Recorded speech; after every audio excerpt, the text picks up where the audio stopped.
Okay, we're ready to go? Different Caitlin, Yeah. don't worry. All right. So welcome everybody. I can no longer see your chat when the presentation is going. So if you talk, Mariah and or Jen will see it and tell me if you have any questions. There's less of us today. We didn't do like a big promo like last time. So it was pretty last minute and less people are here. So if you want to chat like throughout, we will probably be able to answer your questions right away. That's no problem. And if not, we'll come back at the end with another Q&A if you have more questions. So we are here today basically to just talk about how we plan. When Mariah and I did the webinar at the beginning of the month, a lot of people asked about like my planning system and how I get everything done that I do. So we thought it would be fun to come back and do like a mini session on our planning. And we are going to talk about planning for the classroom and planning for like our actual lives. So hopefully we don't talk for too long, but if you do have to leave partway through, that's no problem because there's going to be a replay. Last time I said the replay would be up that night and then took like 12 hours to upload. So tonight or tomorrow morning, I will send out an email with the replay if you can't stay for the whole thing, and that is no problem. So I'm just going to go through a quick rundown of what we're doing today. So I'm Andrea from Metronome. I'm Andrea. Mariah is here. She's the blonde one. She's Madame Mariah Kinderjardin on Instagram, and then Jen is here from Edventurous Little Apples. And today we're going to talk about like us, what we teach, where we teach, our classroom makeup, and so on. Then we're going to get into planners that we don't like and what doesn't work for us. And then we're going to talk about what we do like and what we use now. Just like I always say, you don't have to listen to us. We're just kind of sharing what works for us. If something different works for you, that's fantastic. We just hope you're going to find like something useful from the session today, but just take what you need and leave the rest. And we are always happy for every teacher to do what makes them happiest. And then at the end, we're going to talk about our personal planning systems, what we do, why we like what we do, what we use. And then we'll do a Q&A where you can talk about any questions that you have, school or personal planning related. We're going to do it so like each part we're going to like go back and forth. So in the first part, I'll talk, and then Mariah and Jen will talk, and we can all interject whenever we want to. Again, pop in the chat anytime, Facebook or on Zoom, and we will do our best to see your questions when they pop up and answer them as we go. So background info for me, you probably already know, but I'm in rural Nova Scotia, so I'm an hour away from the big only city of Halifax, and I have my students like in Nova Scotia. I think you guys have like a different kind of structure for your day, so I just want, or in Ontario, I think you have a different structure for your day, so I just want to talk about mine because that might clarify my planning a bit more. So I have my students all day, all the same students all day long. We start at 8:42 in the morning and we go until 2:53. My school is pre-K to 12, so we have to go with like the hours of the grades 3 to 12s. Many schools like that are just kindergarten to grade 3 would have less hours in their day, but we only have one bus run, so our kids are there for longer. I only teach maternelle. We do not ever combine like JK, SK, not say JK, SK like you guys do. We might combine them sometimes with grade 1, but we would never combine them with like the pre-primary. That's a total, or pre-kindergarten, that's a totally different system, like not even in the same umbrella, but they do go to our school. In my school, there are 2 maternelle classes. I only have 15 kids this year, which is really special and amazing. Usually I have more. Last year I had 20, for example. Our cap is 20, but it's a soft cap. It can go up to 22. I don't really know why they don't just say the cap is 22, but whatever the case, I only have 15 this year. There's 2 classes. We each have 15. I do have a TA for a student this year. He has Down syndrome. She's with him 100% of the time. She doesn't help me with anything else. She's amazing with him, and I'm really, really glad she's there. This is only the second time that I've ever had one in the past 8 years, and the last time was my very first year of teaching. So it's like we have one TA for him. We have one TA in the entire school for every kid that needs it in grades 1 to 6. And then we have one TA in the entire school for every kid who needs her in grades 7 to 12. So we have some funding issues, I think, with our TA situation. So we definitely don't have as many as we need. But yeah, most of the time I would be by myself. But this year I do have a TA. Okay, I'm going to stop. Actually, Mariah, if you guys just talk, you'll pop up, right? Yeah, we'll just in the corner. Perfect. Do you want me to stop sharing so you're big, or? It doesn't matter to me. We're looking at the Facebook now. It's a little bit delayed, so I think that we will pop up, but if not, then we'll tell you in like 1 minute. Anyway, so we both work in Ontario, but very different school boards. So I work for the public school board, and our model is that we are 50% English, 50% French. So I have 2 classes, and this year I'm doing day on, day off with them. The last 3 years I did half day, where I would switch and go to another classroom in the afternoon depending on where the students are. And this year, for the first time, I'm staying in the same room all day, and my students and my teaching partners come to me every second day. So like, for example, on Monday, I'll have the Grey Wolves with my 2 teaching partners because they have a split shift. And then on Tuesday, I'll have the Brown Bears, and then their 2, my 2 other teaching partners. So the teaching partners, my ECEs, stay with the kids and they move back and forth. And I am loving it this year. I was getting really burnt out and stressed from having to switch at the half day every day. And it's just a game changer to have a completely French room. Like, everything on the walls is French, and I feel like it has really affected how they like see what they're supposed to be doing and then their behaviors within the room. So love it. I have 27 kids in both classes, and like I said, 4 DECEs that I work with, and then 1 English teaching partner who like teaches them when I don't have them, and then 1 prep teacher. So we have a very large team, which makes communication like very important, obviously, and which is why my planning system changed completely this year. And then our school has EAs, educational assistants, that float throughout and help as needed. And what else did you talk about? Oh, my days 9 to 3:30, and this is my 4th year. Yep. Sums it up. Sums it up. All right. This is, I think, my 7th year teaching, but my 5th teaching in kindergarten. So I do teach within a French school board. So it's a completely French school. Most of my kids, though, come in with very little French. So there's a big integration over there, especially at the beginning of the year. So it's sometimes I do feel like I teach French immersion, but it is a French school. So everything from communication to report cards is done in French. We start at 7:55 and at 2:25, I think, 2:30. And I do have, it's a mix of JK and SK. I have a total of 26 students. I do keep the same students for 2 years, which is absolutely amazing. I love it. It gets, like you really get to know the students too. So it's awesome for that.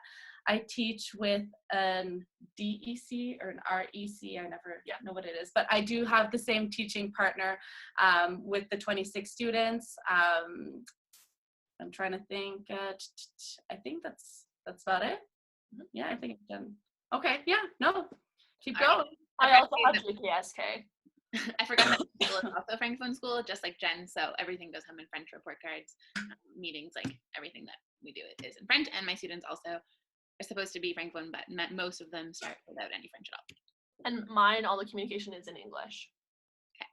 So the next section we're going to talk about is what we don't like when we're planning, but we're going to get into what we do like. So I've used 3 different planning systems, I'm going to say very loosely, since I started teaching. When I first started, I used no planner at all. I used sticky notes. I would jot down ideas on sticky notes and then like run with it. I just didn't have like time, and I was so overwhelmed and everything was crazy, and I just couldn't imagine like sitting down and taking time to plan. Like that would take time away from like making resources and stuff. So I just was very type B, followed my heart, used sticky notes, which was probably not very effective and not very good for my students. So after that, I clued in that planning would be a smart thing to do. So I tried using the school supplied planner. Our school provides us with a teacher planner, but it was the worst. Like I barely used it because the layout was terrible. It was like the exact opposite of how my brain thinks, and I couldn't stand it. It was ugly. It's like beige all the way through. It just was not my jam. So I did not like that one. I tried it for I think I started trying it in my 3rd year, and I think I lasted like 2 weeks, and I was just like, that is enough of that. Then I was like, well, maybe I'll try this happy planner. It was like new at Michael's and everyone was talking about it, so I thought that I would like it. It was okay. It was better than the one that my school gave, but there was a lot of things I didn't like. The layout was kind of better for me, like with the blocks of time, but I hated the paper quality, and I didn't actually like the coil system that they have there with like the hole punch, and you add your own papers in. I know a lot of people love that, but it just didn't work for me. Like it got stuck in everything in my bag, and then my papers would like fall out and get ripped, and it just like super annoyed me. So I liked the Happy Planner, and like I would go back to it if the planner that I currently use stopped existing, but it was not my favorite. What did you guys not like? Okay, so this year, I'm just gonna talk about what I did this year because I have switched my planning. This is the third time, but since October, I've been doing the same thing. So I feel like this is pretty good. like I finally found what worked compared to before. Also, full disclaimer, in previous years, I would last like maybe 3 weeks actually doing day plans, and then I just never did them again because I feel like in kindergarten, like I was writing the exact same thing every day. It was kind of annoying, and then I do a lot of flexible thinking and planning on the fly, so I was just getting annoyed of like handwriting the same thing in all the time. That's when I had like the Happy Planner OG as well before I started making my own pages. Anyway, so in my Happy Planner, which Andrea has like complained to me about so many times, but I love it because it's so cute. I have all my like previous plans from this year to show you quickly. So I started with this like very beautiful rainbow page, but it had my schedule on the side. This was like right in September when I didn't even know what I was doing with my life. So I had my schedule on the side of it, and then I would write in like what we were doing. But I just found it was taking me so long to handwrite everything, and then I would literally never look at this page ever again. Like I would do it for the beginning of the week and never refer to it because, like I said, my schedule is the exact same every day, and I know what I'm doing throughout the week. So it did feel like a major waste of time. Obviously, though, also, guys, like, we know that we are supposed to do planning, and it's part of our job and, like, a legal requirement. Like, yeah, we're good. We know that that's the point. So anyways, I tried that. It didn't work out. Then I switched to this layout of planner, which is, it, like, has the schedule only once, and then the weeks here at the days, sorry, at the bottom. And I liked that a bit better because my other problem was because I teach 2 classes, I would do, like, the same thing on Monday and Tuesday. And I was just literally writing the exact same thing twice. So now at least it was divided by like Monday, Tuesday, Wednesday, Thursday, Friday. But again, my main problem was that this was only for me and my team was not looking at it, or they'd have to like come get my personal planner, which felt a bit weird. So then in October, I switched to doing only collaborative planners. So now on my Friday prep, I go on my like planner that you can get on my blog actually, and I just have our general flow of the day, and I write what I'm doing. I type it out, paste, and then I print it out actually in Ledger and post it up. So it's really big, and then the rest of my team contributes to it. So like they all write on it, which has helped a lot with team morale for sure. And then when it's done, when the month is over, I've been taking them home and putting them in my planner so I can do long range plans in the summer. So yeah, on Ledger, everyone writes in it and it's been great. Okay, like not everyone writes every week, but that's fine. Like I'm putting it out there as an option for people to do, and that makes my heart happy. And it's just way, way, way easier. And then it's nice for me to be able to look back and remember kind of what we did. So yeah, this is a good example. No one else wrote in it, but I did. So it has my like circle time, my centers, around the room, and the kind of things that we're doing that day. Because I don't plan the whole day, obviously. Like my teaching partners do their own circles and their own centers, so then they have a chance to write it down there. Sometimes they just put a sticky note on it, like that's fine, I don't really mind. I trust everyone, I don't like need to see what they're doing, but sometimes it's nice to be on the same page. I've actually tried online planning because I was like, I'm a very tech person, but that's one thing I could like, it was not working for me. I also tried buying some online, but I feel like kindergarten is so different. I have like smaller blocks. Like I feel like I have, I don't know, maybe 10 blocks like within a day, like with circle time and things like that, as opposed to like the ones you'll buy online. Often you're going to have like 5 blocks or like 6 blocks per day. So I ended up creating my own planner for the past 2 years, based on my school schedule, and that's something that really works for me. So I can show you just an idea of like, oh, you get it bound? Yeah, I did. Oh, girl, she Yeah. gets it bound. Duh. So basically it just like literally looks like this. So I don't know if you can see. So it's really just like I'm gonna switch like that. So it's the hours of the school and like the different blocks that we have. And I think I took this idea from a pinch of Kinder, but I also have like a full page every week where it's like for learning centers. This has been an absolute game changer. Like I write everything down, like sensory bins and things we do for different centers. And I feel like it's just I'm very organized, so I like to know what I'm doing and when I'm doing it. I always have my planner open like at that during the week on my desk, and I kind of look at it and things like that. Or if I say like, if I know like next week we're gonna be talking about, I don't know, polar bears, then I'm gonna, and I see something online like an idea, I'm gonna go jot it down on that centers page, so that way I'll remember it when the time comes. So that's something that has worked for me for the past 2 years. I absolutely love it. I must say it does take a while, but once you do have it created, like, I mean, next year it's going to be much easier to just change the dates and work around that. Yeah, fair. Okay. So none of us do online planning. No, we don't. I'm sorry if you're hoping. If anyone on here does online planning, please let us know and you can speak at our next So the planner that I do use now, I do not make my own. I use an Erin Condren one, which... Oh yeah, we just broke the schedule and we talked about what we didn't do and what we did do. Okay, sorry. Me too. So here's what I do use. It's an Erin Condren one. It's the third year that I've used an Erin Condren one. They're silly expensive, but the fact I think that it was so expensive is what makes me actually use it. So to me, it's worth it because since I've bought one, I have used it like every single week of my teaching life. It's the only thing that has made me actually use a planner. So I am team Erin Condren for life. I love the layout in it. So what it is every month, so like here's January, every month starts with a monthly spread, so I can like write, you know, when I'm gone, when it's break, when there's PD or whatever, I write in the monthly one. And then every week has, that was Christmas break, so then every week has all 5 days, and there's the perfect amount of blocks for me to write our exact schedule, and there's a spot on the side for notes, which is where I write like the copies that I need to do and stuff. So I love it because of the layout. I love the paper quality. I'm kind of a paper snob now at this point in my life, so love the paper quality. And then there's a bunch of like fun extras that just make it more fun. Like the inside is a whiteboard, so I can make notes there. There are there's like a spot for a year plan, which I actually use for my students' birthdays because I don't year plan very well. There's like graphing sheets, so I can do like plan out how I'm gonna set up my room. I did that over the summer when like the furniture was all moved and stuff.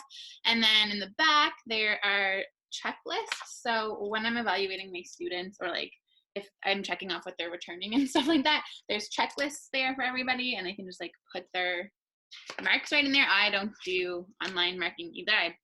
I write it in my planner, and then I use that for report cards. There's like stickers in the back, which I'm not very good at remembering to use, but they're there.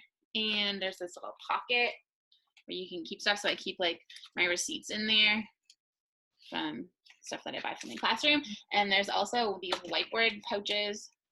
I mean, page protectors, not whiteboard, but page protectors in the back. So I have like our school calendar, everybody's emails, everybody's room numbers, and then my schedule. So I really like all those extra things. So when I first got my contract, I was like, I'm getting an Erin Condren planner. Like, I'm a real teacher now. So I bought it and I was like obsessed with it because they're so beautiful. And I'd literally bring it with me everywhere because I was like, everyone needs to know that I have a personalized planner. It says my name on it. Like, here we go, staff meetings. I'm like, does anyone need me to take any notes? Like, this is great. I loved it. It was so beautiful.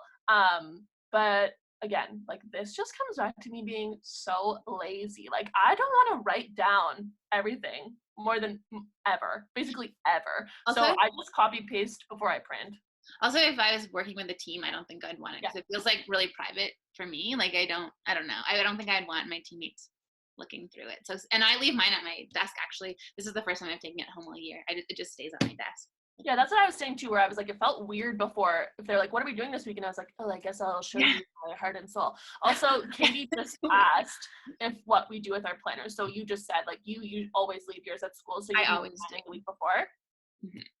And I'm the same. Mine technically starts on the computer, right? So like I usually aim to do it on my Friday prep and then blow it up and post it on Friday on our bulletin board. But sometimes something comes up on Friday and I can't, and then I do it at home and then just print it at home so I can put it up really fast. Mine pretty much follows me everywhere I go, but I don't necessarily use it at home. What we also do too, we're a big team. Well, not as big as Mariah's team, but we're 12, so we're 6 kindergarten classes. And on the Thursday at lunch, we usually, like, all the kindergarten teachers will sit together and we'll chat about like what we've done during the week, what we plan on doing the following week. So it kind of gives us all ideas. We also talk about different centers that we want to add to our centers for the following week. And then I go back.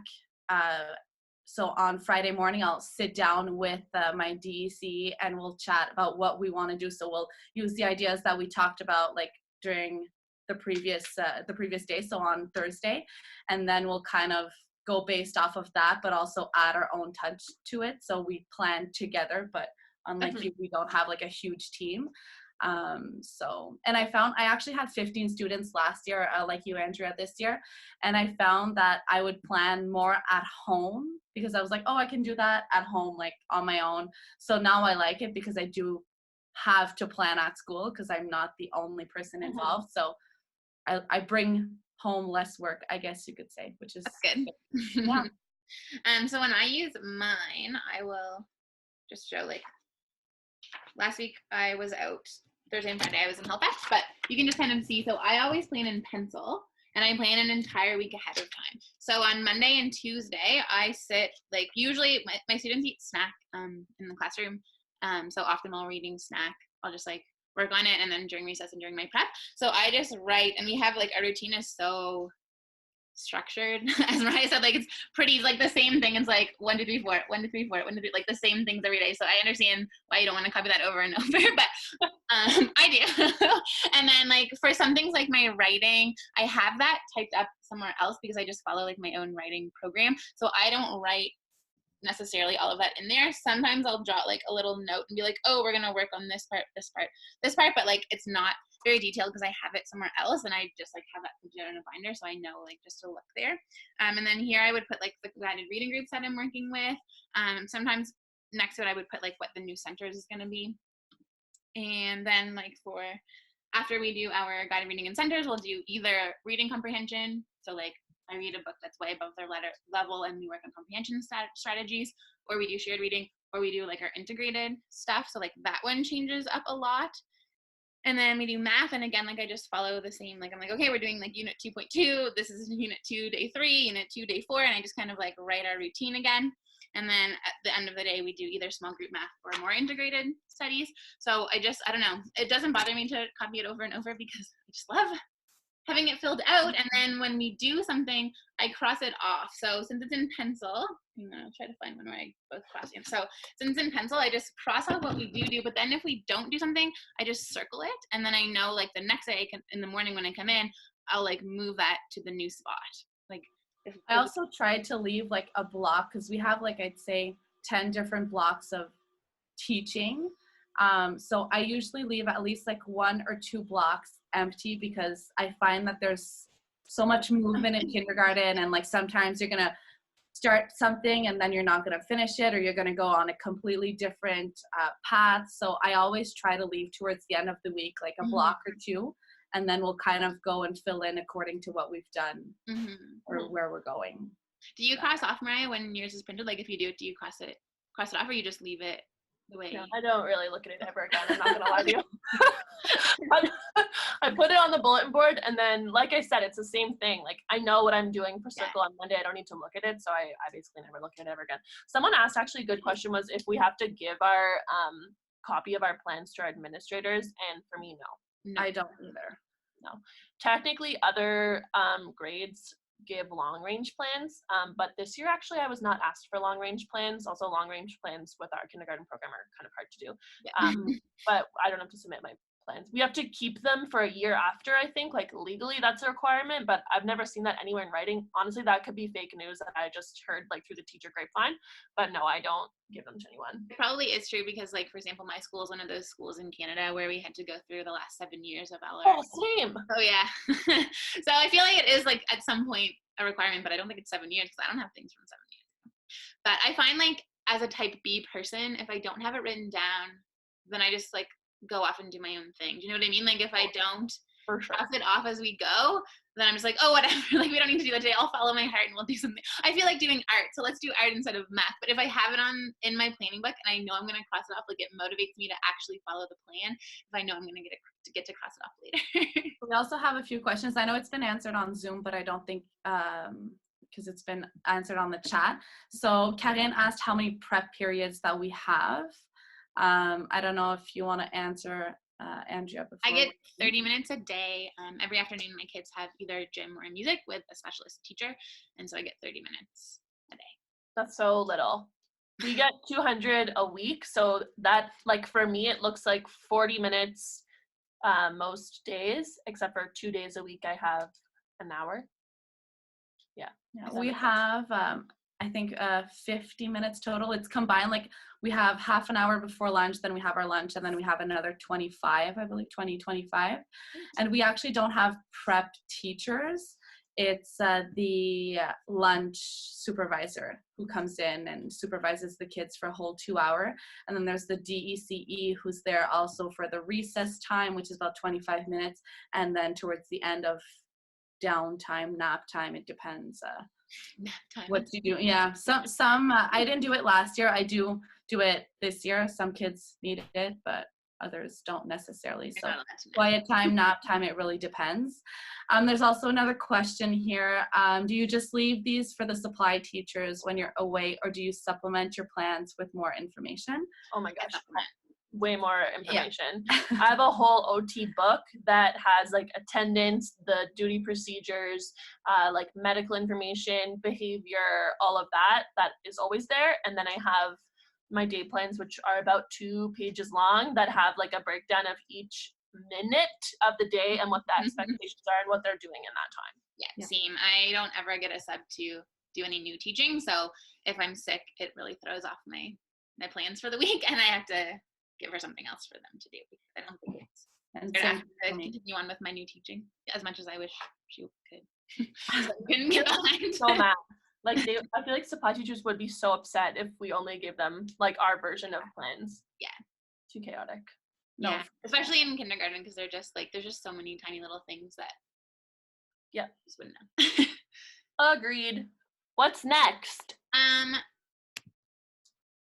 I was going to talk about my photocopies. So I said that Monday, Tuesday, I would sketch out that plan for the following week. On Wednesday, I would look at the plan, and then I would do every single literacy copy for the following week on my prep.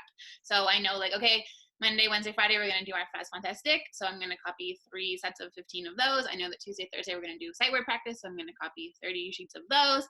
And then, like, I do all of my literacy copies on Wednesday. And then on the Thursday, I would do all of my math copies. This is my 8th year. So, like, most of my stuff is ready to go. Like it's already been made and I'm just copying things from other years, except for my math I am redoing this year. So I am working on math plans constantly. If I get behind, I just use like the school provided one, but I don't really like it. So I'm working on making my own. But in general, I do all my literacy copies on Wednesday, all my math copies on Thursday, and then on Friday I would prep anything else like an art activity that we might do the following week or any other kind of copies that I might have to do. And then I'll be a week ahead ready. It's not in our schedule, I don't think, but I also told people that we were going to tell them what we're doing this week. Oh. So you want to do it at the end? Yeah, sure. Okay. I was just going to say also I have a referral code for Erin Condren. I will just type it. It's just like bit.ly, http:/Andrea Erin Condren, but capital A, capital E, capital C, because they're really like dumb expensive. So I think it's like $55 for a planner. Plus there's like an international fee to ship. So like if you want one, my code will save you $10, which is not significant, but it's like the shipping. $10 is $10. Yeah. It's so expensive they are, like, but it's the reason that I make myself use it. I did not use the happy planner because I was like, it's just like $30. It's fine. Plus, then you can be like year one Mariah and walk around and be like, look, this is my. Yeah. So actually, next we're gonna talk about our personal ones. So maybe it does make more sense to talk about what we're doing this week first. Okay, sure. Okay, you go. You go. Okay, so so I was away all last week because we had our picketing day on Monday, and then I was out with strep the Tuesday, Wednesday, Thursday, and then Friday was PD day. So I wasn't there, but I heard from my supply notes and my team that it was a bit of a hashtag disaster. So I kind of have to go back to basics this week. So what we're doing, instead of our normal routine on Monday and on Tuesday, which is normally we do writers workshop, we're not doing that. On Monday and Tuesday this week, we're doing our like normal songs. We're starting Valentine's Day songs, then morning message from Bilingual Mingle, and then we're doing acting out expectations. So we're going to walk around the room and they're going to take turns acting out the appropriate ways to like play in the room, appropriate ways to eat snack, appropriate ways to sit at carpet, appropriate ways to get ready, because apparently everyone forgot. So we're going to work on that. Then the first play period, I'm not planning that because I'm not there. So that will be my team planning it. Then our read aloud for the week is La Vie Secrète, but it's not the I was gonna say the Bonhomme de Neige one. It's not the snowman one. I've shared it on my Instagram before. I can't remember who it's called, but it's like a beautiful book about winter animals. So we're reading that book all week because every day a student will do a retell of it. And then in the afternoon, we have another play. So I have my centers listed, which is like we're doing an Arctic sensory bin. We're keeping the mosaics in the water. We're doing 2 Trouver Trace bins. And then there's 2 open tables for my team to plan.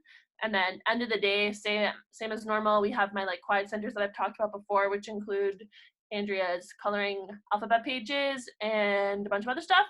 And then we're starting 2 weeks ago, we started doing actual yoga. So we're going to keep doing that with yoga sequence A from my new thing that I posted. And then cat breathing. They've all been asking for cat breathing since September. They're like obsessed with cats, always playing cats in the class. So finally I made new breathing and they're going to like breathe like a cat. It's going to be real cute. So yeah, that's my plan for the week. Oh, that was only Monday and Tuesday. Wednesday and Thursday we're doing, it's the same for the rest of the day, but after our morning meeting, we're doing Chinese New Year writers workshop. And then Friday, we're gonna do a dragon directed line drawing. Spooky. We're actually kicking off the week with skating. So that's exciting. It's the first time a kindergarten class at my school goes skating. We have a skating rink just across the school. So I'm quite excited. I have 16 students signed up. How many volunteers? I have 7 parents, which is awesome. Yeah. A lot of skates to tie. So, oh wait, we can't hear you. Sorry, my bad. There we go. I was typing in the chat, so I wanted to mute it. We go skating every year, and we have like 2 volunteers, but it's the best. Like, I'm super excited. So I'm looking forward to that. Then we were actually supposed to go on a trip at the end of the week on a school trip. So we were supposed to have to go to a what is it called? Résidence. A house? No, old folks home, home, whatever it's called. Yeah, anyways. I'm like, you're going to Ottawa residents? Weird. No, we were supposed to do that and go like sing some songs, but as Ontario teachers know, we're on strike, so we had to cancel it. So we switched our plans last minute because we had a few practices we were gonna sing 4 winter songs, and we had a craft plan, so we're pretty bummed about that. So we're going to start talking about Valentine's Day, actually. We talked about everything that we need to do to write a Valentine. So like how you have to address the Valentine and like write a message, draw something related to your Valentine, and then write who it's from. So we have that set up for next week. We're also going to recap our formes géométriques. So we've talked about cercle, rectangle, carré, and triangle. So we're going to redo that. As I had mentioned, most students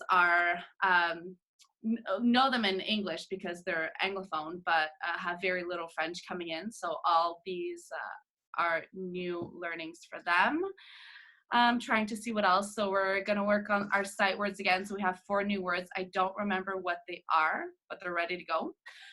We also have an activity. So we have a school-wide positive reinforcement system. And when every class is done their class puzzle, we get like a reward for the entire school. So we have glow sports coming in. So we have that on Wednesday. And then we're going to keep talking about patterns and stuff like that. Things that we started before winter break, but then kind of got carried away with all of those activities. We also do, I don't know what it's called in English, but décloisonnement. Like when you, so all of our 6 classes get mixed up together, and we divide the students according to where they are on the Attendance? No. Where they are, I'm looking for my terms. We have a continuum, so we have like all. Andrea knows what I'm talking about. I continue. I'm looking for my words here. So we divide, like, let's say I'm gonna do fusion syllabique, and then you're gonna do the students who are at reconnaissance syllabique. So we divide them into groups. So we do that twice a week too. So we do that for conscience phonologique and math, and it's absolutely amazing. So we have that planned. You said this for the whole school? No, just for kindergarten. Oh my, I was so confused. But it's still like 160 students, so it takes a lot of planning and things like that, but it works absolutely amazing. So quite excited about that. And so far, that's kind of what we have planned.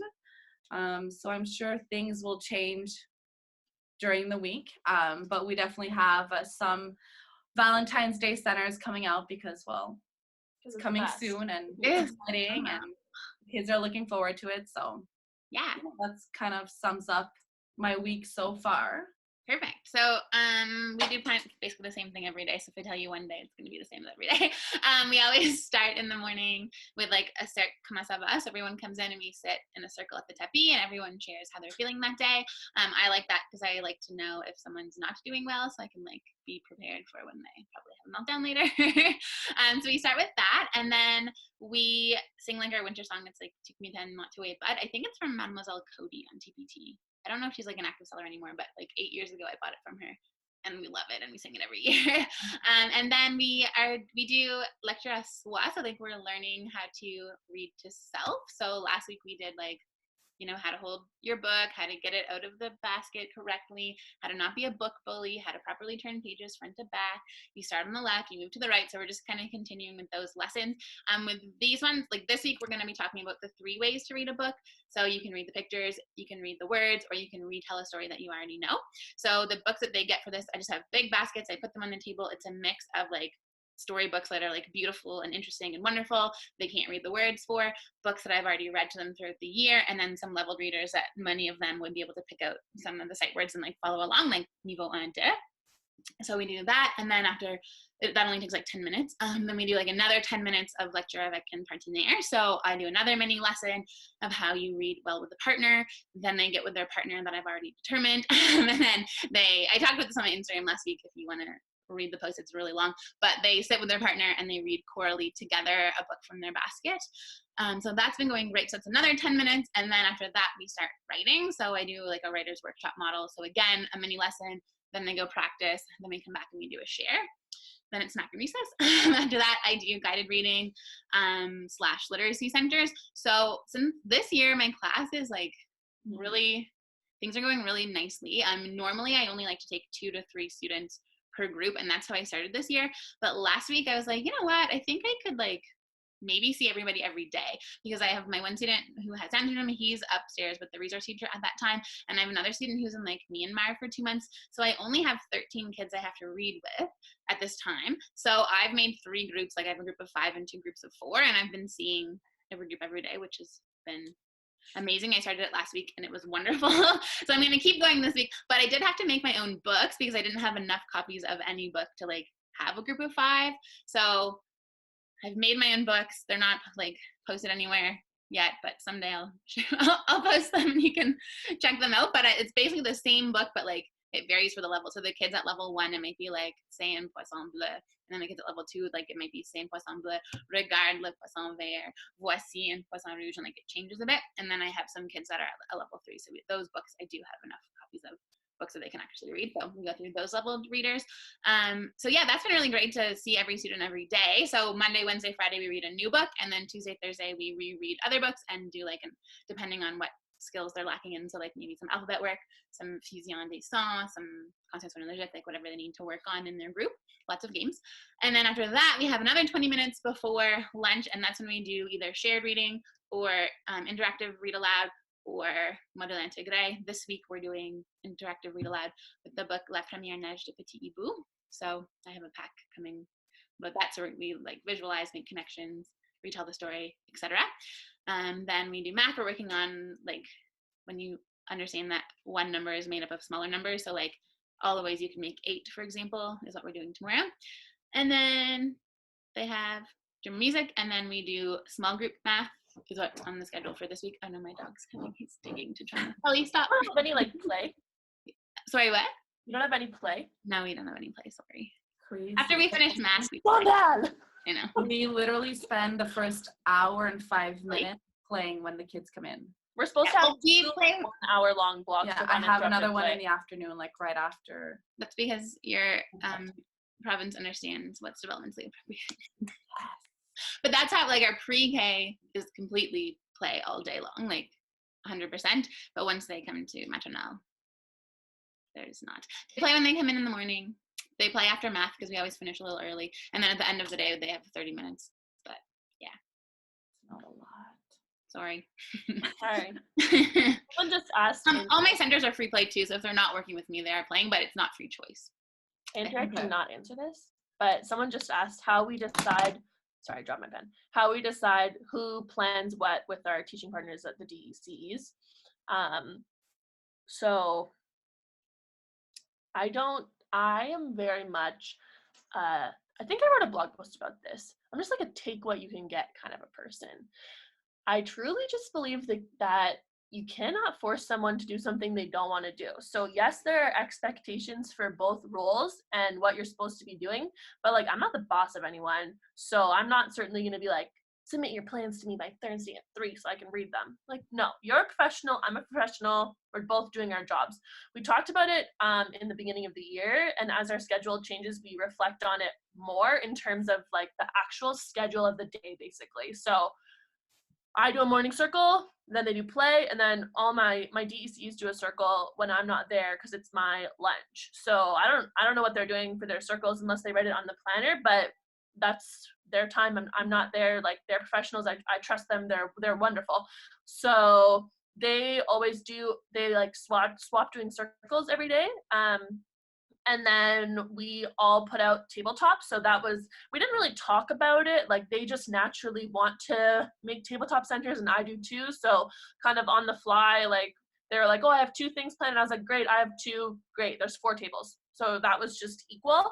And then around the room, like, I'm obsessed with sensory play. So I basically always do the sensory tables. And then I don't really do dramatic play that much. And some of my other teammates really like it. So perfect, they do that. But I'm also conscious of the fact that they switch rooms this year, because I know that when I was switching rooms last year, it was very overwhelming to be like the one moving and having to like have my stuff in 2 rooms and trying to like make sure it wasn't broken when I wasn't there. So I'm very empathetic to that now, where like if they bring centers, then they don't want the other class to use them necessarily because they're not there to make sure they're being used properly. But in previous years, it hasn't been this equal. But again, like, I just don't allow myself to get like resentful of that, because it really just is what it is. You gotta take what you can get in order to like thrive and survive in kindergarten, which I know are different, but like, are they? Because we pretty much plan together, we kind of divide the tasks. So I'll always ask my DC, like, is there something that you prefer doing? Because I really honestly don't mind doing whichever part. Mm-hmm. As for centers, it's kind of like Mariah. If she comes up and she says, oh, well, I have this idea, perfect, go with it, and I'm going to do something else. So it's pretty much 50-50 when it comes to that. I think communication is key, honestly. Like, we're a great team. I'm very lucky to work with a partner that like we have a really good relationship, so that makes it a lot easier. But I think if you're open and communicate with your partner, it makes a big difference as well. So helps with the planning. And I think at the end of the day, like I feel like we're very similar in this. Like we just love kindergarten and we love our program. So like I will happily plan the entire day and the entire room. Like that's why I'm in this position, because I truly love it. But that becomes a lot, obviously. So anytime anyone wants to do anything, I'm like, bless, great. I love that. Perfect. Like, could I make my own dramatic play? For sure. But like, do I have to? No. And if it's already being done, that's just one more thing off my plate, which is amazing.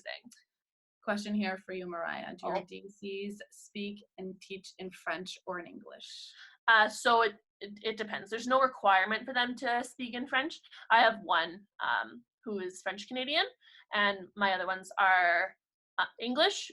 Well, one of them's technically Spanish, but everyone else speaks English to the kids, and then just me and my one morning DEC speaks French. So like one day I have a French partner for most of the day, but the other day I don't.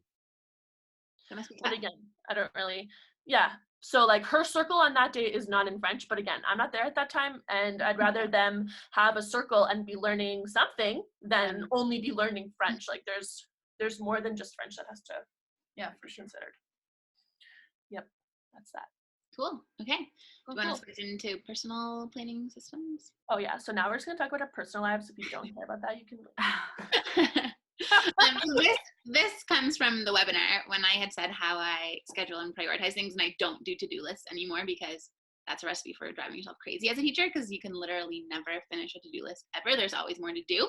So a lot of people had asked how I plan then if I don't do to-do lists. So that's where this comes from. So do you want me to go first for this one, or do you guys want to go, or what do you know? Go for it. We need a break. Okay. I am going to share my screen again because I have like pictures of the planner that I use and where you can get them in my slideshow. So 1 second. Okay, so I use two things. Okay, I use two different systems in my life because I am like really particular and fussy about my planners. Like I have tried probably like 800 different planners in my life. And this is finally the system that I like the best. Erin Condren does have a life planner, so does Happy Planner. I do not like them. I've tried Emily Lee's Simplified Planner. I do not like it. I do not like any personal planner that's like thick and bulky and like short, and it just doesn't have a good ratio of like thickness to height. I just don't like it. So I have this one from Chapters. It's there. I also had the purple one that's pictured there last year. They didn't have purple when I went to get it this year, so I have this teal one, but it's the exact same thing. It's a Colo brand. I got it at Chapters. It was $24 when I got it. I looked today to get that picture, and it's $18 today on sale. I have no idea how long the sale is on for, but it's $18 today. Way more affordable than like $55 at Erin Condren. So highly recommend it. I like it because it has two different like layer sections. So at first there's like monthly calendars. So I decorated mine because I used to have a bullet journal, which I did love, but again, I didn't like how thick it was. So I just pretend this is a bullet journal and I decorate it when I'm watching TV sometimes. But it has a monthly spread, and then it has like weekly spread. So the weekly one I like because on this side it has Monday, Tuesday, Wednesday, Thursday, Friday, Saturday, and then on this side it has where you write your to-do list and like all the things you don't want to forget. So that's how my system works for me. That I don't do the to-do list and I like schedule them instead is with that planner.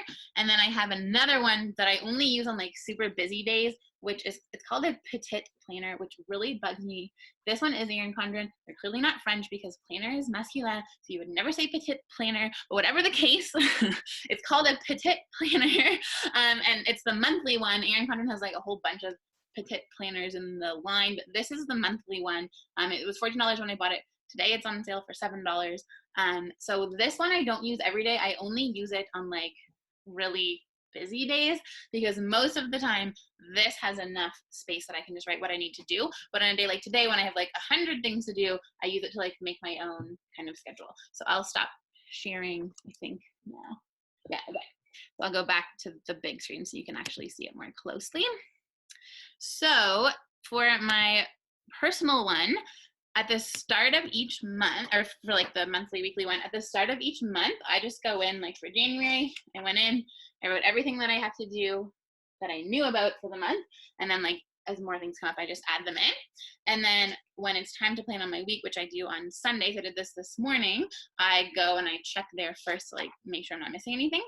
And then I write every single thing that I need to do here in this like checklist spot. So this is for this upcoming week. So I write them there first. Then I like here I can write things I don't want to forget, like my hockey schedule times. That's like not really a to do, but it also doesn't fit down here. So I just wrote it over there. And then I take what I wrote here and I find a space for it during the week. Like I plug it in, I schedule it, I write what time, like Tuesday after school, I'm going to a cafe from 3 until 4, and I'm going to finish the scripts for my membership videos. Like it's in my planner, it's scheduled. I have to go, I have to do it. So it's written in there. So there's stuff that I do every single day. Once I've moved it from this side in here, I just like cross it out with a line so that I know that it's already scheduled. Then if something else comes up during the week, I can add it to the bottom and I know that I didn't have a time for it, and so I have to find one.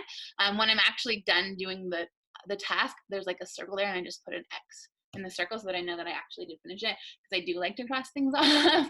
So if I'm writing all these things out there and there's not enough time during the week to fit them in, then I take something off. Like I prioritize those little stars there. Like these are my 4 like absolutely must do, cannot not be done, like people are counting on me things. So I just move those over first, and then the rest of it is just like a bonus. If I get it done, I get it done.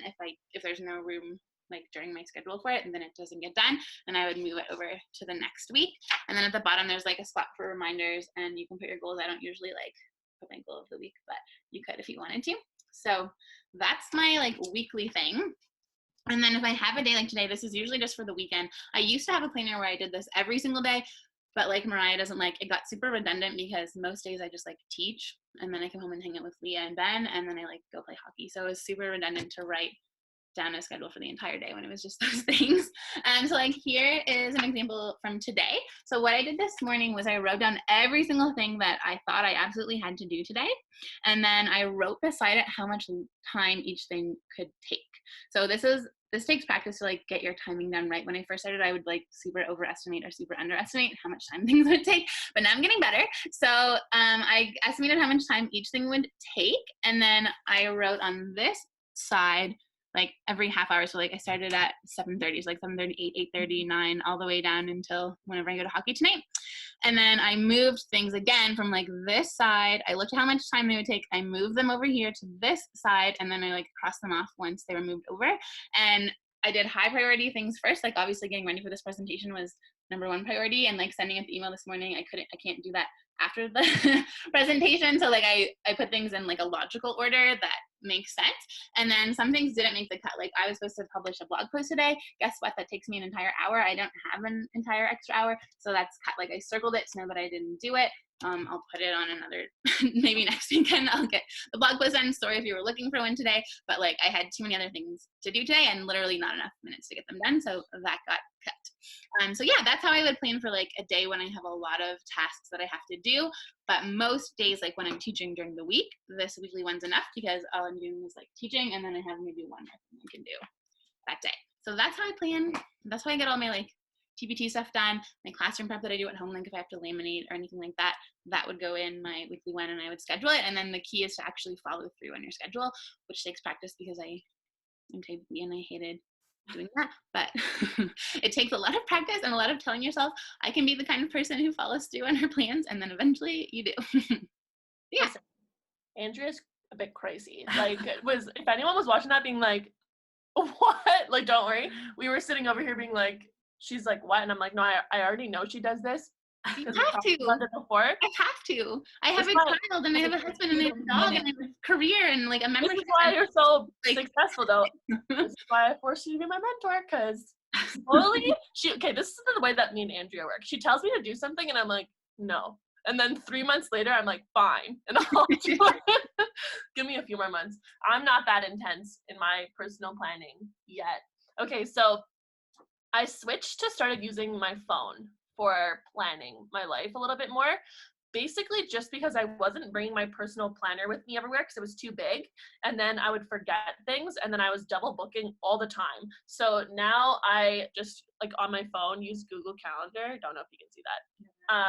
And it's not foolproof because it's not like very natural for me to refer to my phone because I am such a paper person, but in the long run, it does help me because I can put things that are far away and I need to remember. But like, did I still double book for today? For sure, 100%.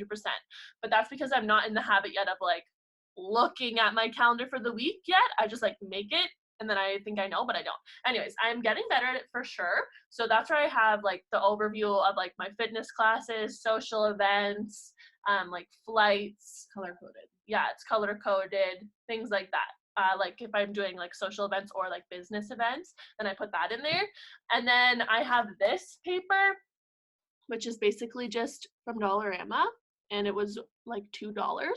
And it says week at a glance, and then each of the days, and there's just lines, and then a notes section. So this is where I look at my calendar now, and then I write down quickly like, okay, tomorrow I'm going to 6 a.m. yoga. So I have that. And then I put some like goals for what I want to accomplish that day. So tomorrow I want to do 2 blog posts. So that's on my list for tomorrow. So that's what I have for that. But then that wasn't like holding me accountable enough, I guess. So I also started making these little checklists that I just put in a notebook that say like every week I have to do a blog post, an email, a Pinterest and Instagram and a product because Andrea told me to.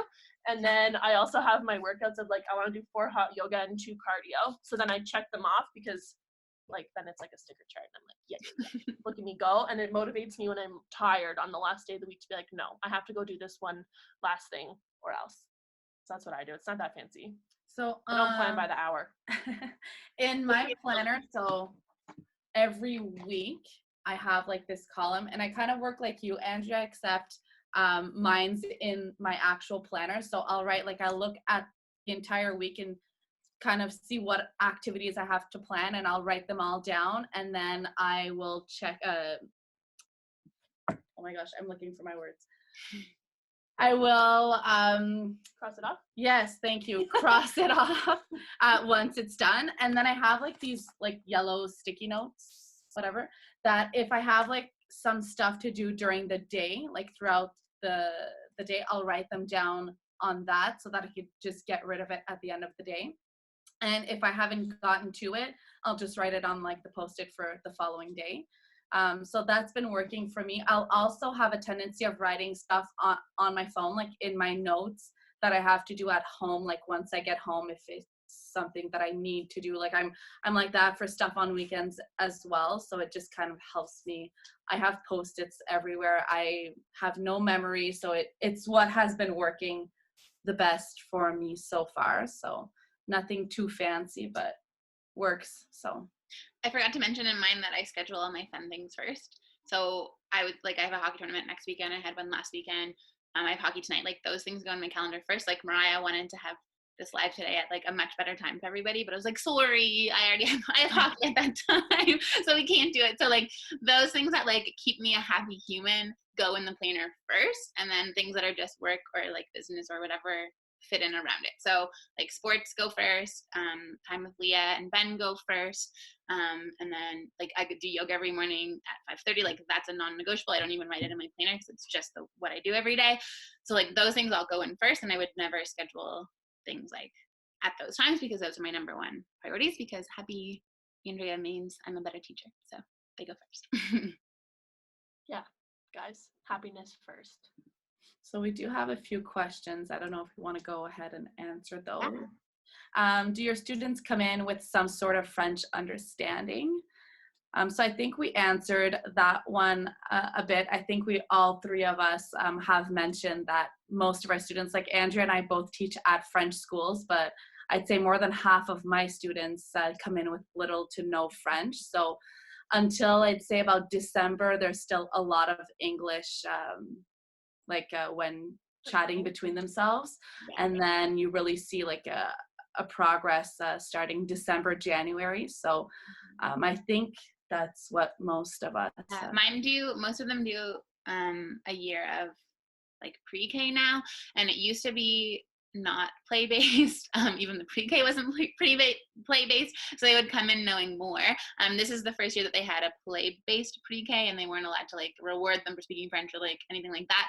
I've noticed a huge difference like with their their French, it's like way, way worse. I have one student who speaks French at home this year, but in the classroom he rarely does because all his friends speak English. So it's a huge challenge for sure. I think that's just the reality of a milieu minoritaire, unfortunately. But however, at my school, like it's a Francophone school, we are not supposed to ever speak English to them ever, and we just have to like figure it out. The only time that I would speak English is like the first time we have a fire drill, because I don't want them to all be like, yeah, fine. But yeah, so just to clarify, the Ontario equivalent of pre-K is junior kindergarten or year 1, and then that's why it's called, I don't know why it's called pre-K, but for us that would be like kindergarten. Yeah, but yeah, so pre-kindergarten, because kindergarten for you is just like year 2 SK, but for us kindergarten is the 2 years. My kids have to be 5 by December 31st. Oh yeah, no, we've got some 3-year-olds rolling Yeah. So that's why they have to be 4 by December 31st. Okay, so that's our like JK, our pre-K. They have to be 4. Yeah, exactly. Yeah. So my students don't speak French when they come in. I have one student who speaks French at home this year. And I would say never in my 4 years have I ever heard children on their own speaking French to each other in my class, like only to me by the end of the year. But like when they're playing and stuff, they're not speaking French unless they're playing teacher and they're pretending to be French. But I also think it makes a difference because my partners are English, like they have to talk to them. Well, they do speak to them in English, so there's all that, and I speak to them in English as well, so there's a lot of like English going on, but on the days that I have my French partner, then there's significantly more French because we're interacting and modeling French the whole day, and they're seeing French and stuff too. Like my goal is to create an environment where my team felt like they were comfortable enough to start learning French alongside the kids and like modeling, making mistakes and modeling, trying all day. So yeah, that's the dream. Do you speak mostly French to your kids or more of a mix?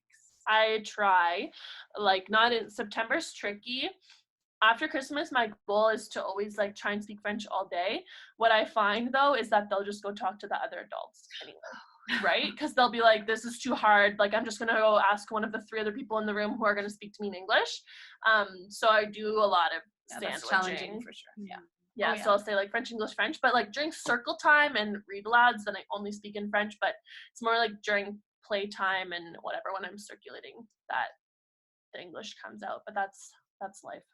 Mm-hmm. In my board, like when I was first being evaluated in my TPA year, NTIP, when my first contract, my VP told me that I was putting like way too much stress and pressure on myself to speak French all the time, and because I was like feeling really bad about having to default to English, but I worked in a class with severe behaviors, and like safety always comes first, right? So there's other things that you always have to take into consideration. And she also said like you're a kindergarten teacher first, French language teacher second when it comes to safety and well-being and like making sure students' needs are met before they're even able to learn. So lots of factors to consider.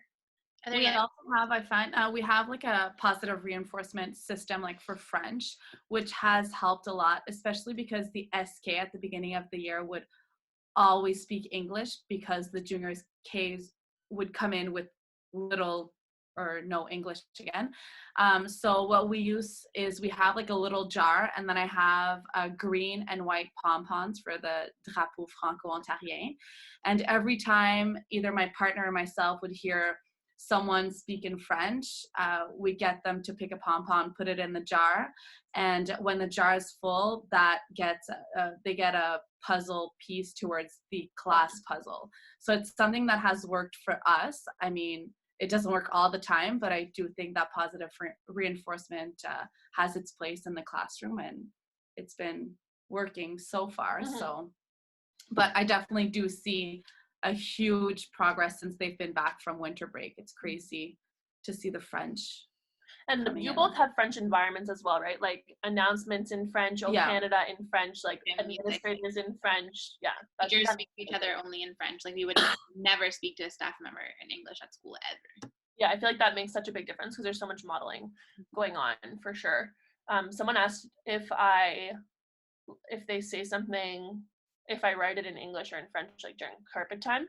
And I can't give a like blanket statement on that because I just believe that there's so many things you have to consider when you're a kindergarten teacher and when you're teaching in French. And if it's a student who doesn't participate much and then they contribute with an English idea, I just think there's so much detriment in me like not honoring that by writing it for them or them writing it or sounding it out or whatever, compared to me being like, oh, actually in French it's this, and then they feel like their like contribution is a bit lost. I don't know. That's just maybe my personal belief. I don't know if that's has any research behind it, but so it just depends. I can't give a blanket statement.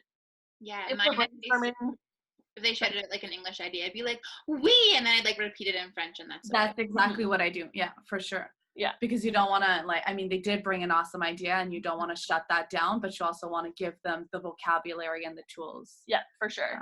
They need. And it depends too, like if it's writing time and they choose to visit the writing center and they're writing a card for their mom or something, and they come up to me and they're like, oh, how do I write love?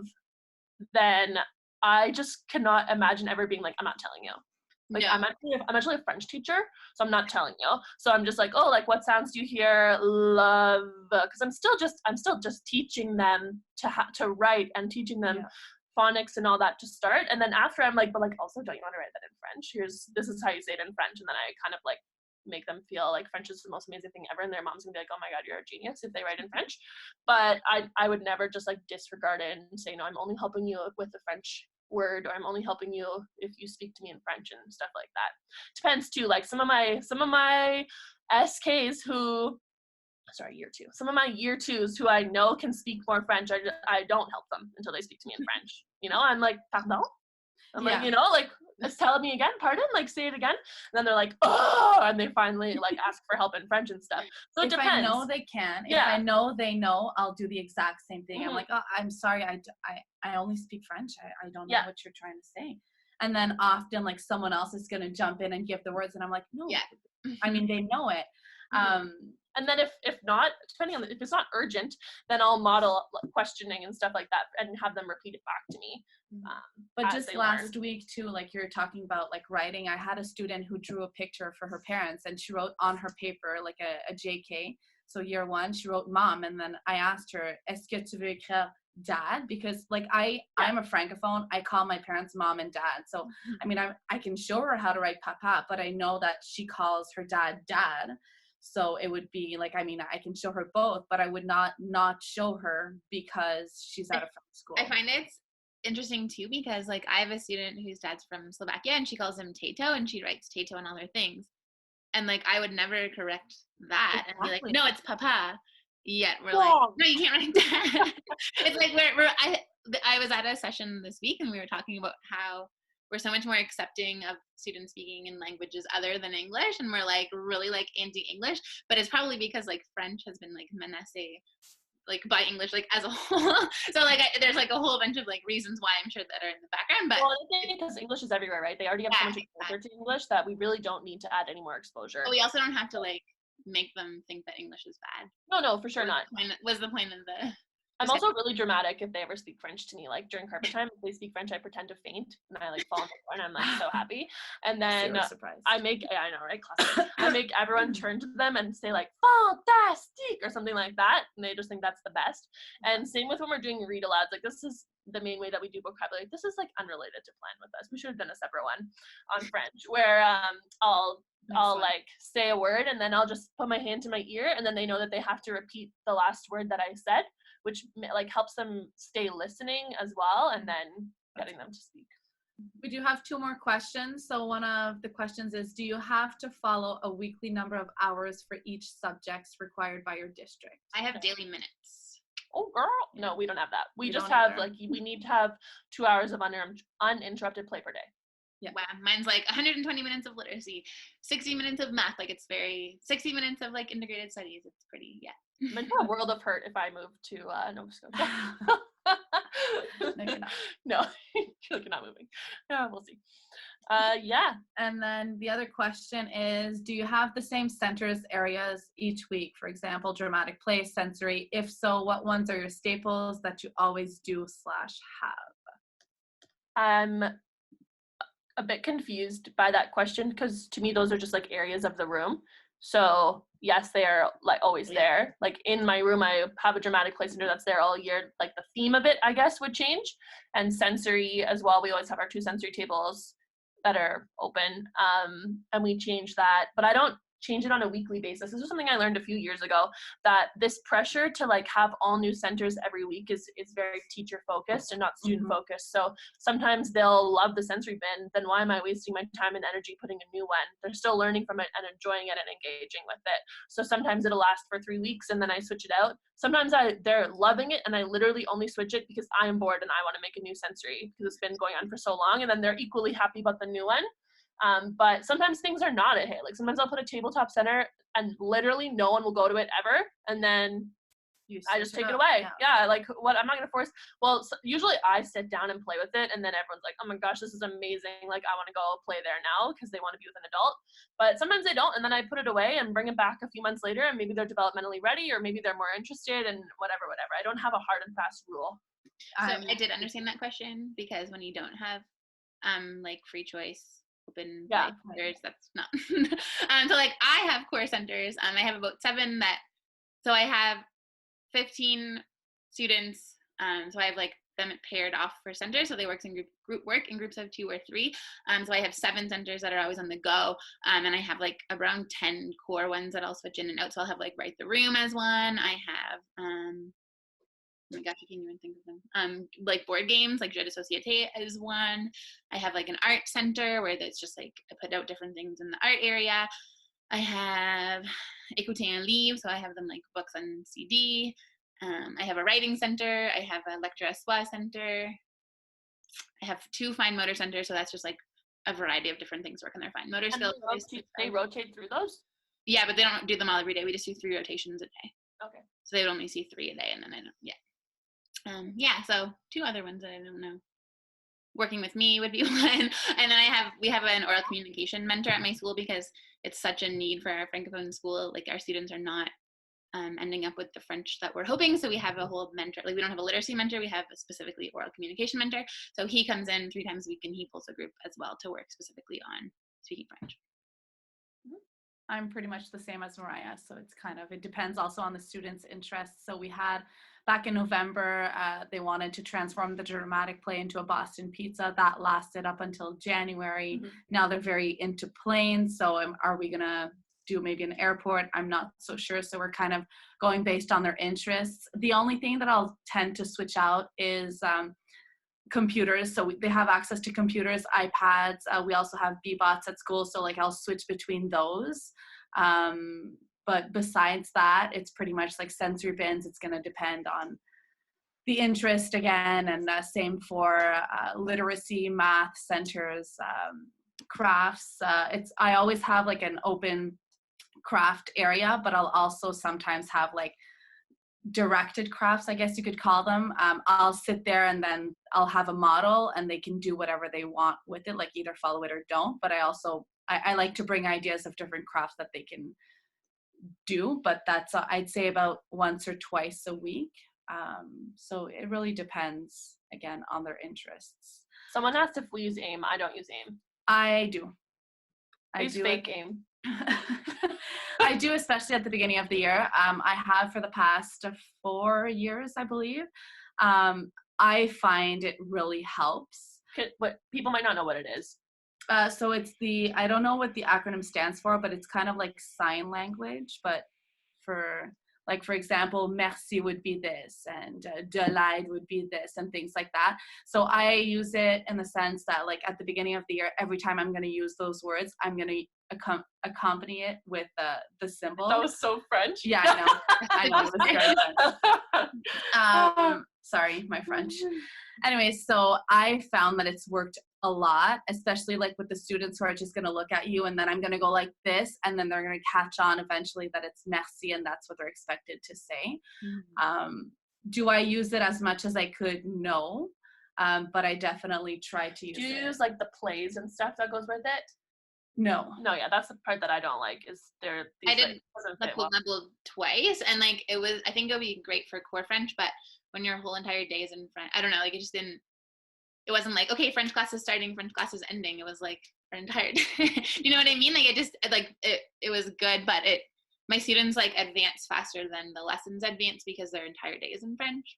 So they were not learning like qu'est-ce qui se passe, like all the, you know what I mean? Like I just didn't. Well, I use it like it's very, I integrate it when I talk, like I don't do actual lessons or things like that. So they'll catch on like. Yeah, the gestures are great for sure. Like I don't know the real symbols, actions for things. I just make it up. Toilette. Oh, there you go. Monsieur, Madame. I think Madame. Isn't it like gros méchant loup? Isn't that word? Really important that you know those words. Okay, any more questions? Because we're over at an hour and 15, so people probably want to go. Unless anyone else has questions, but on my end, they've all been answered.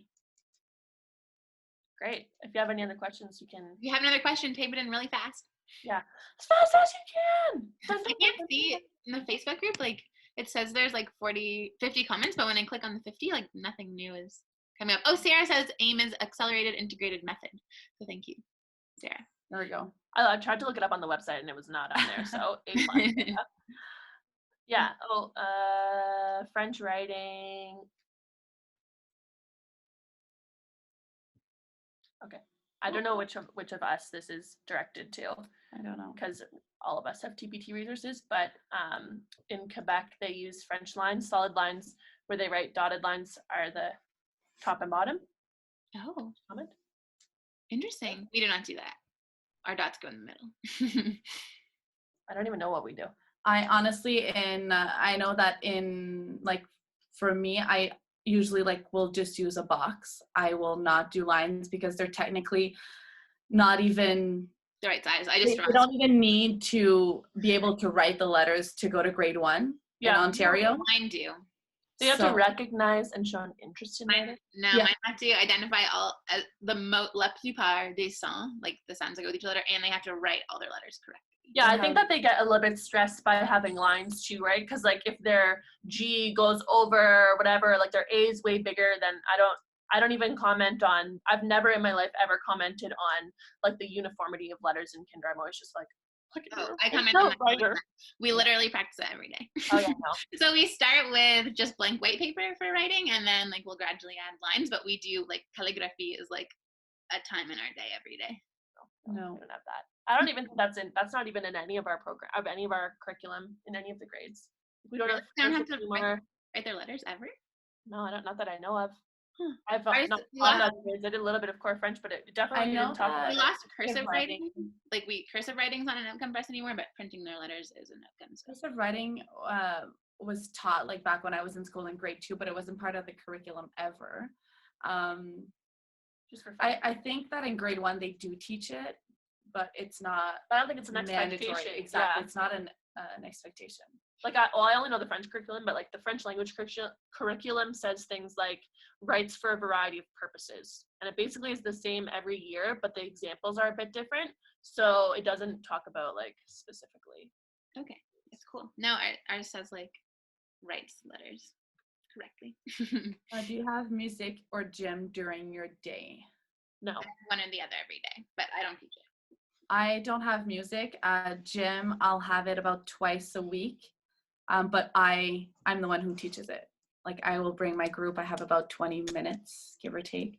So it's not very long, but enough to get them moving. We can sign up for gym and library as an option if we want to, but because we do outdoor learning, like we don't need it as part of our day. And we also don't have gym minutes, but I like personally don't like taking them to gym. I find it like very stressful and chaotic, and I've never had a class manage it well, so I don't take them. But we go outside every day. You don't have like a gym curriculum? Like we have a gym curriculum, like with outcomes. Well, we don't have gym per se. We have motricité globale. Yeah, so it'll be like exercising the large muscles, whatever, like work on balancing this and like the other. Yoga can be part of it. Yeah, or like on the structure. Exactly. They have to like do gymnastics. They have to like learn how to play a bunch of tags. They have to. In grade 1, starts in grade 1. Yeah. Cool. We have a phys ed curriculum, but yeah. Okay, my laptop's gonna die. All right. Is that all our questions? Also, for the question about the TPT, like with the lines, I don't even know where I would find like a font with that kind of line. Yeah, me neither. Most of mine will have boxes, like I said, because that's what I use in my class. So yeah. Yeah, that's it. If you have any more questions, you can send us some DMs. Thank you. Yes, on Instagram. I will post really quickly because I also made a slide about where you can find us on Instagram because you might want to DM us later. And like my email sucks. Like it's like a different domain and I never see it. It doesn't go to my phone and it's like Outlook and I'm so confused about it. So if you send me an email, I barely see them. Like it's super annoying. So Instagram, DM me and that's where we all are most of the time. That's where we hang out. That's where we post the most consistently. That's where our group chat is. That's where our group chat is. So find us there. I put it in alphabetical order. So it's Adventurous Laples is Jen. I'm at madame.andrea and then at madame.mariah is Mariah. So any questions, send us over there. I'll probably summarize this into a blog post at some point soon, and I will send up the replay as soon as YouTube has it up, but sometimes it takes like an entire night because YouTube is mean and slow. This was fun. Thanks for listening. Yeah, I did use KG fonts for the lines, but the question was about like the Quebec lines with the dots on the top and the bottom and straight line in the middle. KG font doesn't have lines like that, unfortunately. All right. That's all. Have a great afternoon, everyone. Bye.